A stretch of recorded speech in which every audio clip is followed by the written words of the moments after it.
끝으로 나의 형제들아, 주 안에서 기뻐하라. 너희에게 같은 말을 쓰는 것이 내게는 수고로움이 없고 너희에게는 안전하니라.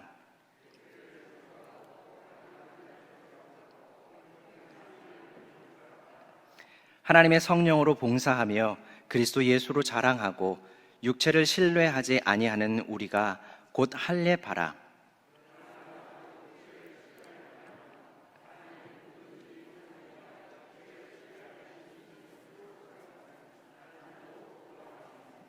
나는 8일 만에 할례를 받고 이스라엘 족속이요 베냐민 지파요 히브리인 중에 히브리인이요 율법으로는 바리새인이요.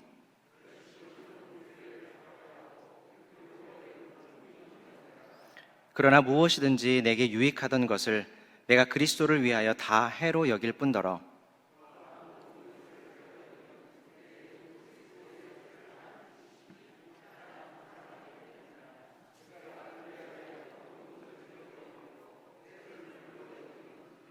함께 읽겠습니다.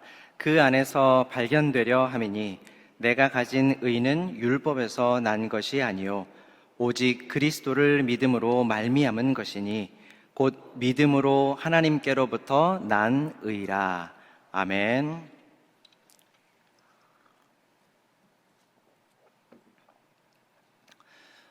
추운 날씨와 코로나가 극심해진 이 상황 속에서도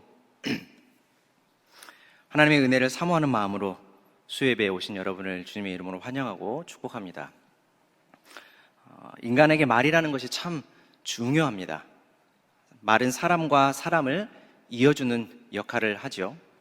요즘 코로나 때문에 사람들을 만나지 못하는 것이 많은 사람들을 우울하게 만든다라고 하는데 그 중심에는 대화를 나눌 수가 없다라는 것이 큰 문제가 됩니다.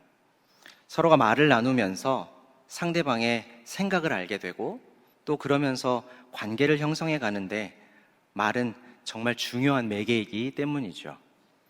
방금 말한 대로 말은 그 말을 하는 사람의 생각 그리고 인격을 가늠해 볼 수 있는 중요한 시금석 역할을 합니다. 겉모습만 보았을 때는 매우 고상해 보이고 또 유식해 보이는 사람인데 만나서 대화를 해보면 크게 실망하는 경우를 볼 수 있는가 하면 반대로 허름해 보이고 겉으로 보았을 때는 볼품없어 보이는 사람인데 만나서 몇 마디 대화를 해보면 고개가 절로 숙여지는 그런 분도 있죠. 왜 그럴까요? 말은 무엇보다 그 사람의 생각 그리고 더 나아가서는 세계관과 그의 가치관을 투영하고 담고 있기 때문입니다. 가령 돈에 대해서 대화를 해보면 그 사람이 가진 돈에 대한 생각, 어떤 가치관을 가지고 있는지를 알 수가 있고요. 그 생각과 가치관은 자연스럽게 그 사람이 돈을 어떻게 벌고 쓰는지 그의 행동 양식까지도 파악할 수 있게 합니다. 20세기와 21세기를 살아가는 우리에게 있어서 가장 큰 영향을 준 일이 있다면 무엇이 있을까?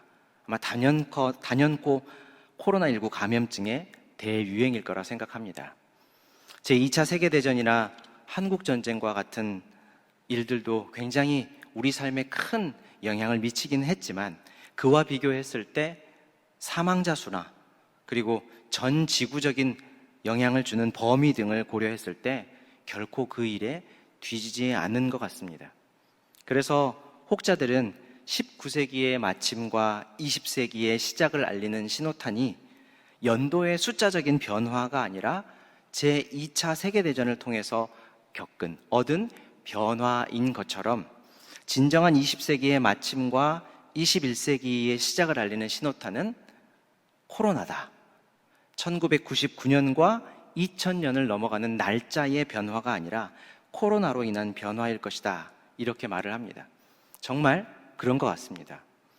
1999년에서 2000년으로 넘어가는 소위 밀레니엄 기간에 전 세계가 큰 혼란에 빠질 것이다.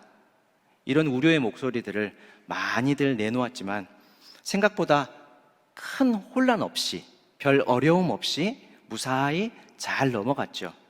그런데 코로나는 적절한 대응을 하지 못한 채 전 세계가 혼란에 빠졌고 지금껏 만 2년이 지나가는 이 시점에도 뾰족한 수가 별로 보이지 않는 것 같습니다. 그래서 우리는 좀 지겨울이 많지 매사에 코로나, 코로나, 코로나, 코로나 이런 말들을 합니다. 신방을 가서 성도님들과 이야기를 하고 또 기도를 하다 보면 코로나 때문에 요즘 사업이 너무 힘듭니다. 코로나 때문에 우리 애들이 공부를 못하고 있습니다. 또 코로나 때문에 우리 아이들이 교회에 가지 말라고 성합니다. 이놈의 코로나가 빨리 끝나야 할 텐데 어떻게 해야 될지 모르겠습니다. 이런 얘기들을 각 가정마다 하십니다. 지금 우리는 우리의 일이나 공부나 또 신앙생활, 삶의 전반에 걸쳐서 이 코로나를 극복하는 일이 우리 삶에 있어서 모든 것에 가장 시급한 문제임은 분명합니다. 그리고 우리뿐만 아니라 지금 지구촌 최대의 관심사죠. 하지만 너무 이 문제에만 매몰되어 있는 것도 분명해 보여요.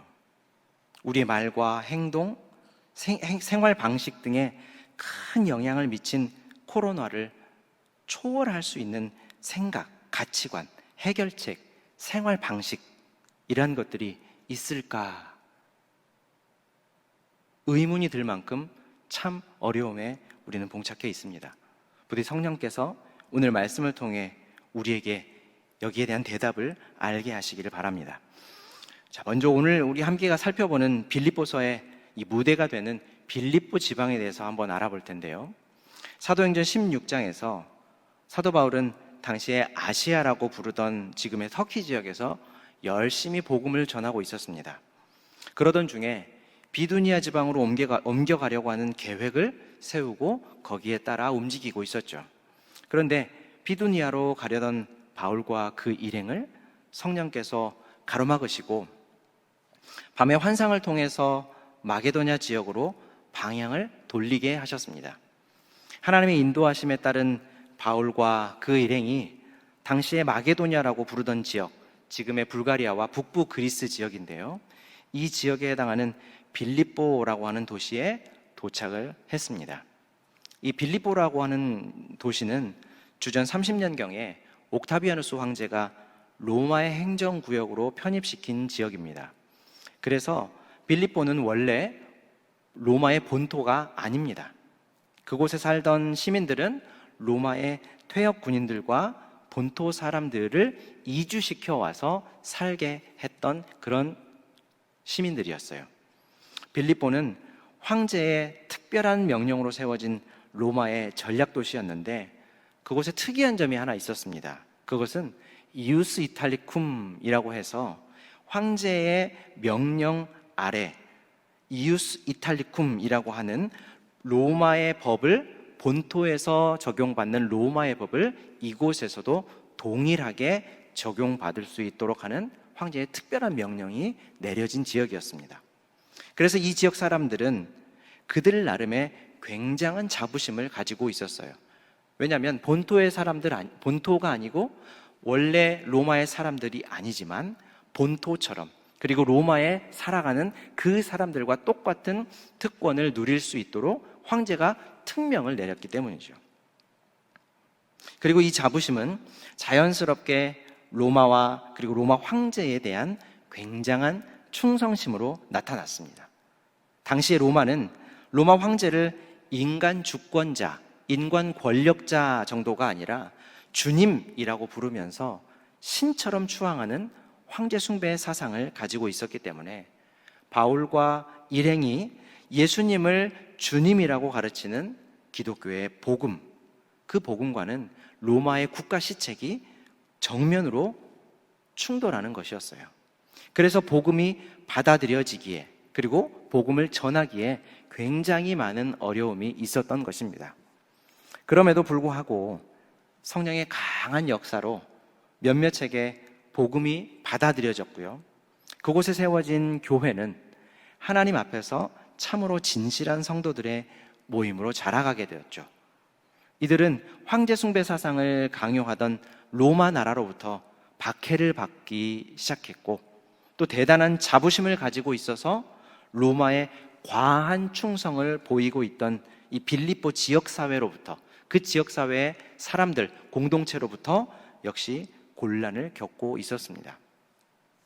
하지만 믿음을 지키기 위해 애를 쓰면서 조심스럽게 신앙의 삶을 이어가고 있던 지역이 바로 이 빌립보 지역의 성도들이었습니다. 뿐만 아니라 후에 복음을 전하다가 감옥에 갇히게 된 바울을 크게 사랑하는 마음으로 그의 필요한 물품들을 공급해주는, 그러니까 옥바라지를 했던 사랑이 아주 많은 성도들의 모임이 바로 이 빌립보 교회 성도들이었죠. 사도 바울의 처지가 지금 로마 감옥에 갇혀 있습니다. 그래서 그곳에서 죽느냐 사느냐, 내일 내가 죽게 될까 살게 될까, 이 기로에 서 있는 처지였습니다. 그리고 이때 빌립보 교회에게 편지를 써서 보냈어요. 바울이 위급한 상황에서도 빌립보 교회 성도들에게 편지를 보낸 몇 가지 이유가 있는데, 오늘 우리가 살펴보는 3장에서는 두 가지 이유가 드러나고 있습니다. 그것은 로마라는 국가와 빌립보 지역사회로부터 받고 있던 박해를 잘 이겨내라, 잘 견뎌내라 라고 하는 당부와, 그리고 율법과 할례를 강요하는 유대인들에 대한 가르침을 바울은 지금 빌립보 성도들에게 전하고 있습니다. 먼저 1절 말씀을 보시면 끝으로 나의 형제들아 주 안에서 기뻐하라, 이런 당부로 시작합니다. 이 짧은 당부는 참으로 이치에 맞지 않는 말입니다. 지금 로마 정부로부터, 그러니까 나라로부터 박해를 당하고 있고, 지역사회의 공동체, 우리 지역 이웃들로부터 박해를 받고 있어서, 따돌림을 받고 있어서 철저하게 피폐한 삶을 살고 있는 빌립보 교회 성도들에게 누구보다 이 모든 상황을 잘 알고 있는 바울이 기뻐하라, 어떻게 기뻐하라, 이런 말을 할 수가 있겠습니까? 또 로마 감옥에서 죽을지 살지, 오늘 이 밤을 지내고 나면 내가 내일 살게 될지 죽게 될지를 모르는 상황에서 편지를 쓰고 있는 바울, 그 자신의 상황을 보아도 도대체 무엇으로 기쁨을 말할 수 있을까 하는 의문이 우리 모두에게 드는 것은 지나친 것이 아니겠죠. 기뻐할 수 있는 이유가 하나도 없는 거예요. 그런데 바울은 기뻐하라, 이렇게 말합니다.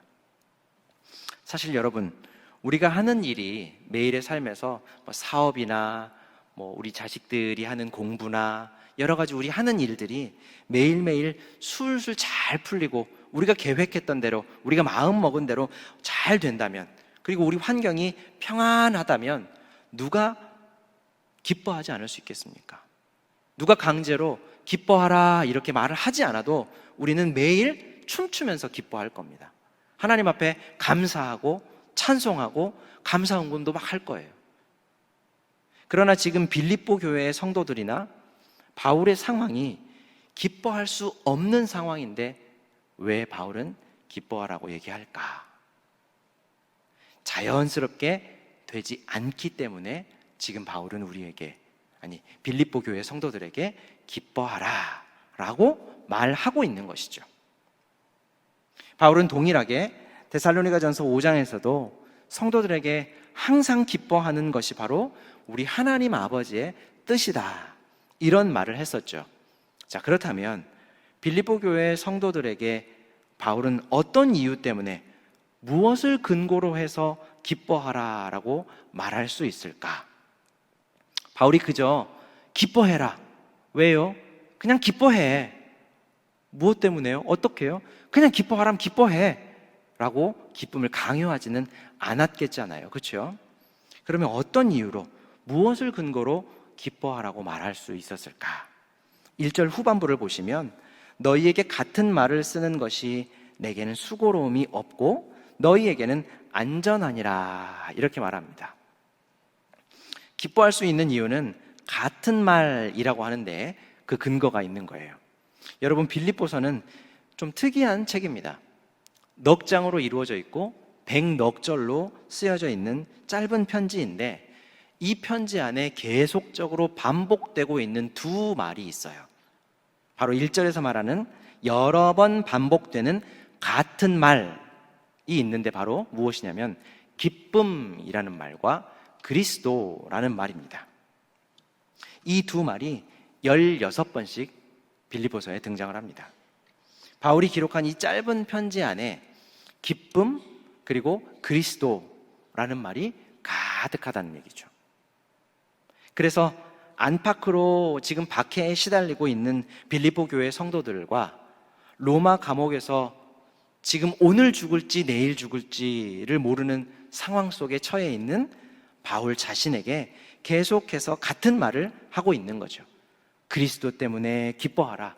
그리스도가 우리의 기쁨의 이유이다. 그렇다면 어떻게 그리스도 때문에 우리가 기뻐할 수 있을까? 왜 그리스도를 생각하면 우리가 기뻐할 수 있을까?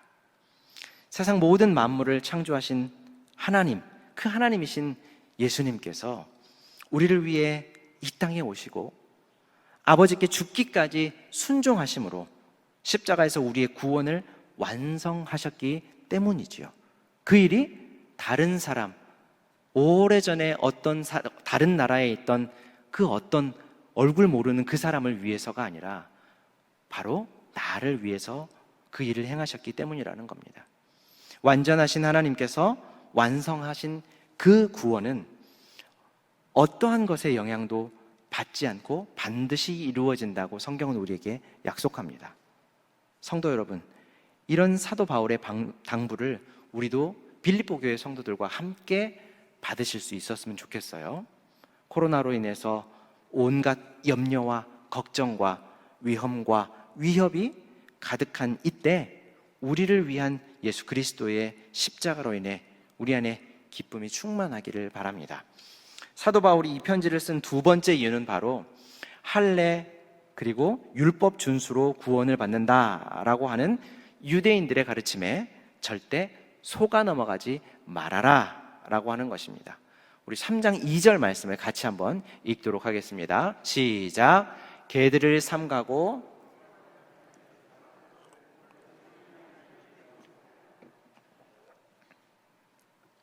사도 바울은 세 가지를 주의하라라고 말합니다. 먼저 개들을 주의하고, 두 번째는 행악자들을 주의하고, 세 번째는 몸을 상해하는 일을 주의하라, 이렇게 말하죠. 사실 이 세 가지는 모두 다 할례를 행하고 율법을 지키는 것으로 구원에 이르게 된다, 구원을 완성할 수 있다라고 가르치는 유대인들을 향해서 사도 바울이 날카롭게 세운 칼날입니다. 그런 말이죠. 먼저 사도 바울은 이런 유대인들을 개라고 표현합니다. 왜 개라고 표현을 하고 있을까? 여러분 잘 아시는 것처럼 유대인들은 자신들이 하나님의 선택을 받은 언약의 백성들이고, 그렇지 못한 이방인들은 개들과 같은 존재다, 부정한 개들처럼 가치 없는 존재다라고 생각했습니다. 그래서 사도 바울은 예수님을 믿어 하나님 나라의 백성이 된 빌립보 성도들에게 다시 율법으로 구원을 완성하라 라고 하는 잘못된 가르침으로 속이려고 하는 유대인들을 가리켜서 그들이 하는 말, 즉 부정한 개라는 말을 그들에게 다시 되돌려주고 있는 겁니다. 믿음으로 구원받은 이방인이 개가 아니라 하나님의 말씀을 왜곡하는 너희가 바로 너희들이 그렇게 무시하는 개 같은 존재다, 이렇게 말하고 있는 것이죠. 두 번째로 행악하는 자들이다 라고 하는 표현의 원어는 악한 노동자들이다 라는 말입니다. 이는 율법을 지킴으로 구원에 이르려고 하는 어리석은 열심을 비꼬고 있는 바울의 표현이에요. 우리가 속해 있는 개혁교회, 대한예수교 장로회 합동 측에서 신앙생활을 하시는 우리 성도님들이라면 누구라도 구원은 믿음으로 얻는다 라고 하는 은혜로운 명제를 부인하시는 분은 없을 거라 생각합니다. 자, 그리고 마지막으로 몸을 상해하는 일이다라고 하는 것은 할례를 의미합니다. 유대인들은 할례를 하나님의 백성된 증거로 여겼어요. 당시에는 의술이 발달하지 않았기 때문에 포피를 베는 것이 안전하지 않았습니다. 그래서 할례가 상당히 위험한 행위였음에도 불구하고 이것은 거룩한 백성이 가지는 약속의 표징으로 거룩한 행위로 여겼기 때문에 유대인들은 누구나 할례를 행했습니다. 그런데 사도 바울은 그 할례로 인해서 하나님의 백성이 된다라고 하는 이 유대인들의 말을 또 한 번 비틀어서 이렇게 표현하고 있는 것이죠. 그래서 몸을 상하게 하는 일이라고 하는 이 말의 어감은 자신의 행위로 구원에 이르려는 그들의 할례는 구원에 아무런 도움이 되지 못하고 오히려 괜스레 몸만 상하게 하는 것일 뿐이다 라는 바울의 뉘앙스를 담고 있는 말입니다.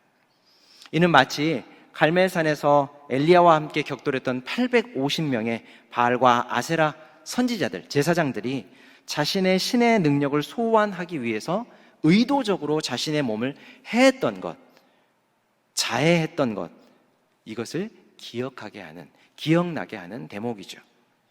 이렇게 육체의 포피를 자르고 율법을 지키는 행위로 구원에 이른다라고 말하는 유대인들을 가리켜서 바울은 개들이다 라고 표현을 하고 악한 노동자들이다 라고 표현을 하면서 마지막으로는 괜스레 몸을 상하게 하는, 즉 자해하는 그런 못된 짓을 하고 있다라고 사도 바울은 지금 표현하고 있습니다.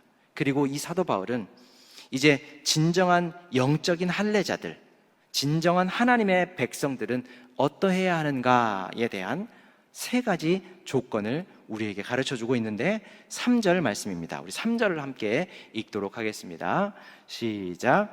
하나님의 성령으로 봉사하며 그리스도 예수로 자랑하고 육체를 신뢰하지 아니하는 우리가 곧 할례파라. 진정한 하나님의 백성의 조건, 첫 번째는 하나님의 성령으로 봉사하는 사람입니다. 여기서 봉사라는 말은 우리가 흔히 생각하는 것처럼 교회에서 식사를 준비하고 안내를 하고 청소를 하는 이런 봉사에만 국한되는 것이 아니고요. 하나님께만 영광을 돌리는 목적의 모든 행동을 다 아우르는 말입니다. 그래서 하나님께 영광을 돌리는 모든 일을 할 때 하나님의 성령을 힘입어 하는 사람이 바로 진정한 하나님의 백성이다 라고 바울은 우리에게 가르쳐주고 있습니다. 그리고 봉사라는 단어가 예배라는 말과 다른 말이 아니기 때문에 예배라고 생각해도 무방합니다. 봉사라는 단어를 특별히 예배라는 말로 우리가 대치해서 살펴본다면 요한복음 4장 23절의 말씀처럼 영과 진리 안에서 예배하는 참된 예배자의 모습을 말하는 것이고, 이는 마땅히 하나님의 백성의 조건이 되겠죠. 진정한 하나님의 백성의 두 번째 조건은 무엇인가? 바로 그리스도 예수를 자랑하는 사람입니다. 원어를 살펴보면 그리스도 예수 안에서 자랑하는 사람이라고 표현되어 있습니다. 이 말이 무슨 말이냐면 그리스도이신 예수님을 알기 전에는 자신의 의를 자랑하며 그것이 마치 자신에게 구원을 가져다 줄 것처럼 사람들이 살았죠. 바리새인들과 율법 교사들이 그랬습니다.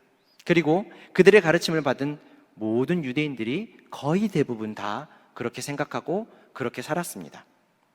그런데 그 행위로는 절대 구원에 이를 수 없다라고 하는 것을 하나님의 계시를 통해 알게 되고, 그리스도이신 예수님께서, 하나님의 계시이신 예수님께서 우리를 대신해 십자가에서 죽으시고 부활하셔서 그분의 의로움을 우리가 덧입게 되었다는 것이죠.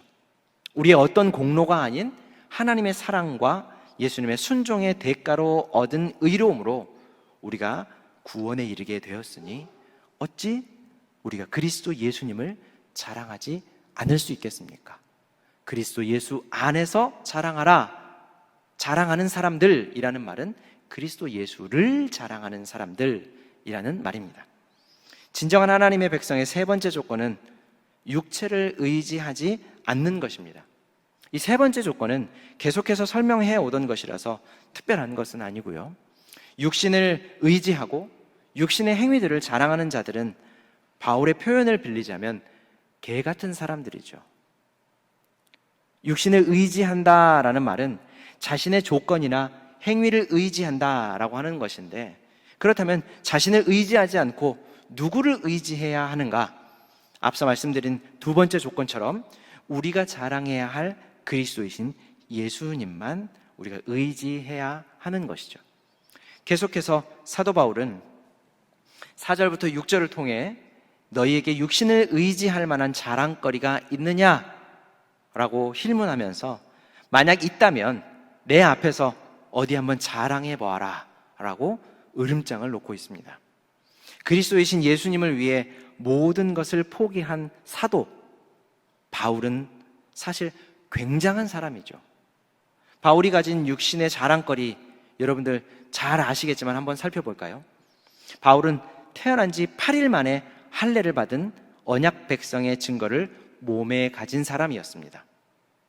또 그 사람은 혈통적인 유대인이었습니다. 베냐민 지파 사람이었습니다.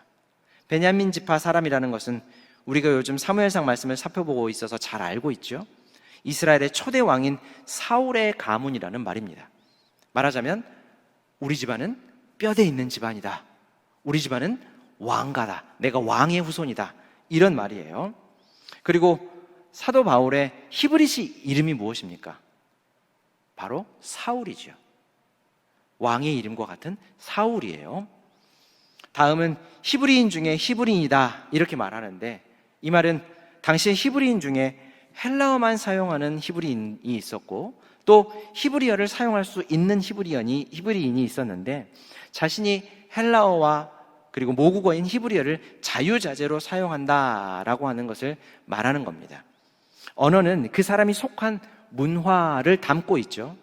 그래서 헬라의 문화에 정통해 있지만 물들지 않은 순수한 히브리인의 내가 순수 혈통이 바로 나다라고 자신을 지금 소개하고 있는 것이죠. 바울이 가진 이 세 가지는 유대인이 태어나면서부터 가질 수 있는 자랑거리 중에서 모든 것을 다 가진 것입니다. 그러니까 태어나면서부터 가질 수 있는 자랑거리는 다 가진, 그야말로 바울은 금수저 중에 금수저를 물고 태어난 사람이죠. 그런데 사도 바울은 태생적으로 가지고 태어난 자랑거리만 가진 사람이 아니었습니다. 율법을 향해서는 자신을 어떻게 소개하고 있습니까? 나는 바리새인이었다 이렇게 말하죠. 바리새인들은 포로에서 돌아온 유대인들이 하나님 앞에서 자신들의 죄를 뉘우치고 다시는 하나님 앞에서 죄를 범하지 말자라고 단단히 결심했던 사람들이었습니다. 그래서 하나님의 말씀을 지키는 것을 목숨처럼 여기던 아주 강경한 경건주의 운동가들이었어요. 그런데 언제부터인가 그 경건이 자신들의 의가 되어서 사람들과 하나님 앞에서 자랑하는, 자신 나타내는 자랑거리로 전락하게 되었고, 그래서 이것이 오히려 그들에게 올무가 되고 저주가 되어버렸던 것이죠. 사도 바울은 하나님의 말씀을 지키기를 목숨처럼 여기던 바리새인으로 경건한 사람이었다 이렇게 소개합니다. 그래서 6절에서는 율법으로는 자신을 의인이었고 내가 의인이었고 흠이 없는 자였다 이렇게 말을 하죠. 그리고 바울은 예수님의 교회를 박해할 만큼 엄청난 열심을 가진 사람이었다라고 자신을 소개하는데, 어떤 열심을 가지고 있으면 교회를 박해할 수 있을까? 이 말이 조금 어렵습니다. 이 말은 민수기 25장에 등장하는 비느하스를 연상하면 쉽게 이해할 수가 있어요. 당시에 우상 숭배로 인해 하나님의 거룩하심과 이스라엘 백성의 순수성이 크게 타격을 받았더랬죠. 하나님께서는 이 일로 인해서 이스라엘 백성들에게 진노하십니다. 이스라엘 백성들 사이에 병이 돌게 되었어요. 하나님이 병을 보내셨죠. 그런데 이때 아론 자손의 비느하스라고 하는 인물이 우상 숭배하는 남자와 여자를 창으로 한 창으로 찔러서 죽이는 사건이 벌어집니다. 우상 숭배로 인해서 하나님의 거룩하심과 이스라엘 백성들의 순수성이 크게 타격을 받는 것을 본 비느하스가 의로운 분노를 품고 그 일을 했던 것이죠. 그리고 이것을 보시고 하나님은 진노를 멈추십니다. 비느하스의 이런 열심을 우리 하나님은 기뻐하셨다라고 하죠.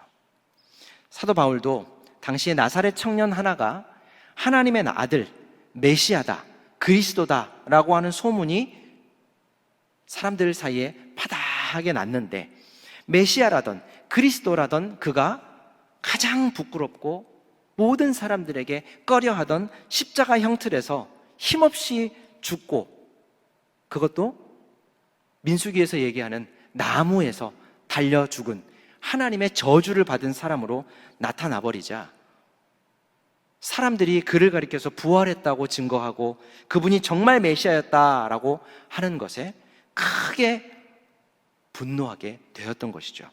그리고 하나님의 거룩이 이 사람을 통해 훼손되었다라고 하는 생각을 가지고 마치 비느하스와 같은 의로운 분노를 품고 열심을 다해 그리스도인들을 처단하려고 했던 것입니다. 그것이 바로 바울이 품었던 교회를 박해하기까지 자신이 가지고 있던 열심이었던 것이죠. 이렇듯 바울은 태어나면서부터 가질 수 있는 모든 자랑거리를 다 가진 사람이었고, 그리고 후천적으로 가질 수 있는 비느하스와 같은 열심, 율법의 의, 정말 모든 것을 다 가진 사람이었습니다. 그런데 사람이 가질 수 있는 자랑이란 자랑은 다 하나도 빠짐없이 가졌던 그가 이런 충격에 가까운 말을 하고 있습니다. 7절, 8절 말씀을 우리 한번 같이 읽도록 하겠습니다. 시작. 그러나 무엇이든지 내게 유익하던 것을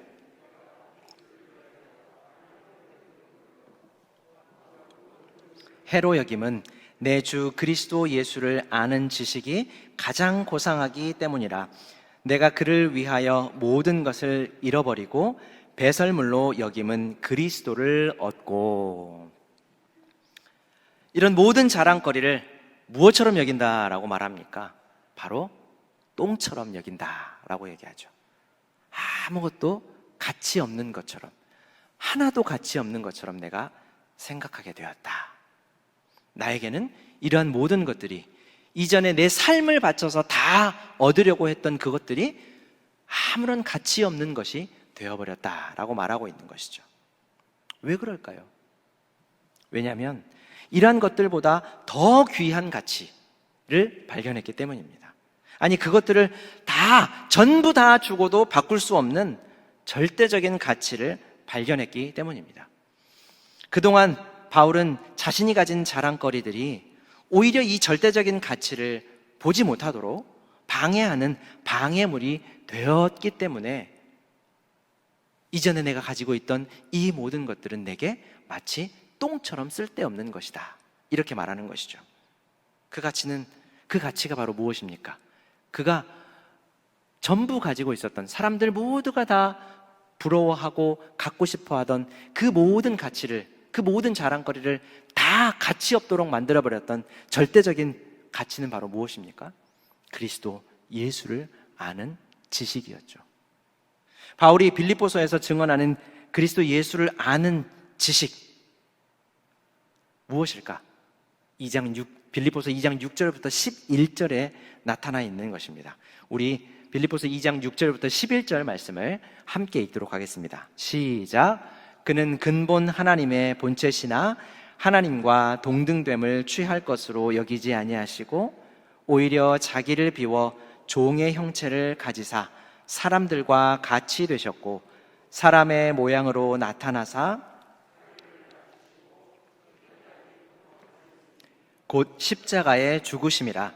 이러므로 하나님이 그를 지극히 높여 모든 이름 위에 뛰어난 이름을 주사 하늘에 있는 자들과 땅에 있는 자들과 땅 아래에 있는 자들로 모든 무릎을 예수의 이름에 꿇게 하시고 모든 입으로 예수 그리스도를 주라 시인하여 하나님 아버지께 영광을 돌리게 하셨느니라.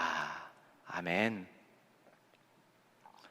그가 얻었던 예수 그리스도를 아는 지식이 바로 이것입니다. 이 지식이 바로 다메섹에 있는 예수님을 믿는 사람들을 불타는 열심으로 가서 다 잡아 죽이려다가 오히려 자신을 향한 예수님의 불타는 사랑을 만난 바울이 자신의 모든 자랑을 아무런 가치도 없는 똥처럼 여길 만큼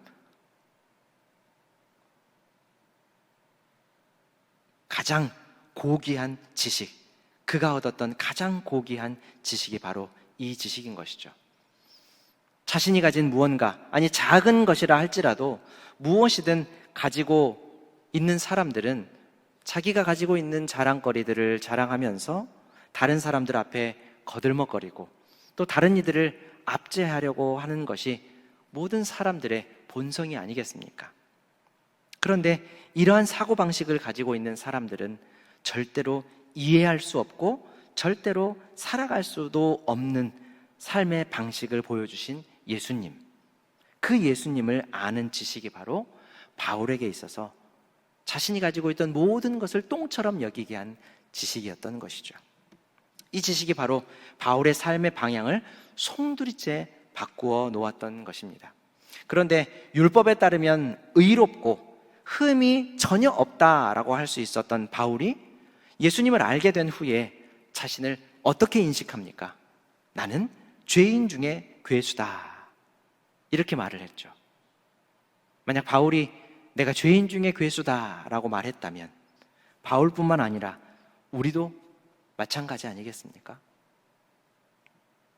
바울도 그리고 우리도 의롭게 하신 예수님, 이 예수님을 믿는 믿음만으로 하나님 앞에서 우리가 의롭게 될 수 있다라고 하는 것, 여러분이 굳게 믿으시기를 바랍니다. 그렇다면 우리도 바울의 고백처럼 육신의 모든 자랑이 그리스도 예수를 아는 지식과 결코 비교할 수 없어서 모두 다 가치 없는 똥과 같이 버려도 가장 고귀한 예수님을 아는 지식만으로 기뻐할 수 있다라고 하는 바울이 우리의 동일한 고백이 될 것입니다. 자, 사랑하는 성광의 모든 성도 여러분, 지금 우리의 상황이 참 어렵습니다. 마치 감옥에라도 갇힌 것 마냥 옴짝달싹할 수 없게 느껴지는 때가 하루에도 12번씩이죠. 오늘 빌립보서를 기록한 감옥 안에 바울을 우리가 그때 기억하십시다. 그리고 로마 정부와 빌립보 지역사회 안팎의 모든 상황이 자신들을 적대시하던 빌립보 교회의 성도들을 우리가 기억하십시다. 그런 극한의 상황에서도 기뻐할 수 있는 근거, 그리스도 예수를 아는 지식을 풍성하게 주시는 우리 하나님을 기대하며 바라보십시다. 이 어려운 시대, 이 힘든 상황을 타개할 만한 세상의 어떤 방법, 생각, 가치들을 모두 뛰어넘는 그리스도를 아는 지식을 우리 마음 깊은 곳으로 소유함으로 빼앗기지 않는 기쁨과 흔들리지 않는 평안을 매일 누리시는 우리 모두가 되시기를 주님의 이름으로 축원합니다. 사랑과 은혜가 풍성하신 하나님 우리 아버지, 죄로 죽었던 저희에게 구원을 은혜로 허락하여 주시니 참 감사합니다.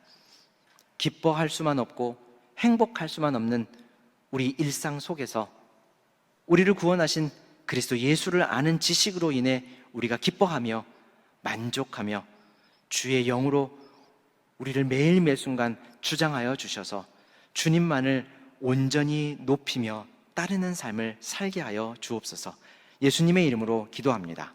아멘.